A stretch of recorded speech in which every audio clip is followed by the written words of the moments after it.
প্রিয় দর্শক বন্ধুরা, এই মুহূর্তের জন্য 2016 এসএলএসটি থেকে বিগ নিউজ। কার্যত এই মুহূর্তে দাঁড়িয়ে একটি বড়সড় খবর আপডেট উঠে আসছে। আমরা সকলেই অবগত রয়েছি, আজকে notes of arguments school service commission বা এসএসসির তরফ থেকে জমা দেওয়া হবে সর্বোচ্চ ন্যায়ালয়ের সুপ্রিম কোর্টে। ইতিমধ্যেই মামলার শুনানি পর্ব কিন্তু শেষ হয়ে গিয়েছে, রায়দান কিন্তু সংরক্ষিত রয়েছে। কিন্তু এরই পরিপ্রেক্ষিতে উঠে আসছে একটি বড় খবর, সেখানে কার্যত যোগ্যরা ন্যায় বিচার পাবে, বাছাইকরণ সম্ভব, এই প্রসঙ্গই কিন্তু থাকছে। আর্জেন্ট ভিত্তিতে সবটা আলোচনা করছি, তাই ভিডিওটিকে শেষ পর্যন্ত ওয়াচ করবেন, কোনোভাবে স্কিপ করবেন না। অতি অবশ্যই চ্যানেলটিকে সাবস্ক্রাইব করে নিয়ে সঙ্গে থাকবেন। চলুন কথাবার্তা না বাড়িয়ে আমরা মূল টপিকে ফোকাস করি।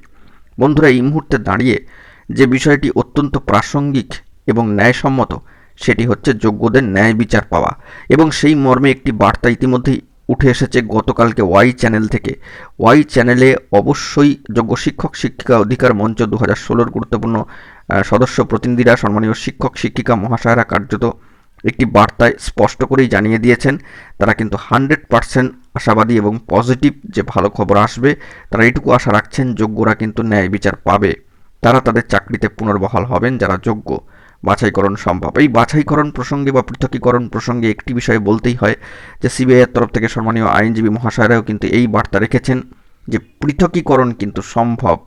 অবশ্যই সেই বিষয়টি জাজমেন্টের সময় খেয়াল থাকবে, অবশ্যই সেই বিষয়টি সকলকে কিন্তু লক্ষ্য রাখতে হবে, কারণ বাছাইকরণ যে সম্ভব এই প্রসঙ্গ কিন্তু কয়েকবার উঠে এসেছে, এবং বিভিন্ন তথ্যের পরিপ্রেক্ষিতে এটুকু স্পষ্ট হয় যে বাছাইকরণ ছাড়া কিন্তু আর কোনো পথ নেই, কারণ যোগ্যদের ন্যায় বিচারের ক্ষেত্রে এই বাছাইকরণই কিন্তু একমাত্র সম্ভব। গতকালকে হাইকোর্ট থেকে ফেরার মুহূর্তে ওয়াই চ্যানেলে অবস্থান করেছিলেন যোগ্য শিক্ষক শিক্ষিকা অধিকার মঞ্চের গুরুত্বপূর্ণ শিক্ষক মহাশয়রা, এবং তাদের তরফ থেকে বিশেষ বার্তাও উঠে এসেছে যে যারা যোগ্য তারা কিন্তু আশাহত হবেন না, তাদের হারানোর কিছু নেই।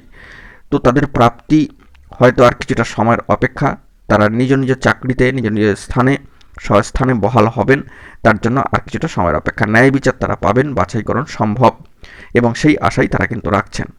তো এখন দেখা যাক পরবর্তী ক্ষেত্রে কি আপডেট উঠে আসে। এই মুহূর্তে দাঁড়িয়ে বড়সড় সংবাদ আপডেট কিন্তু উঠে আসলো।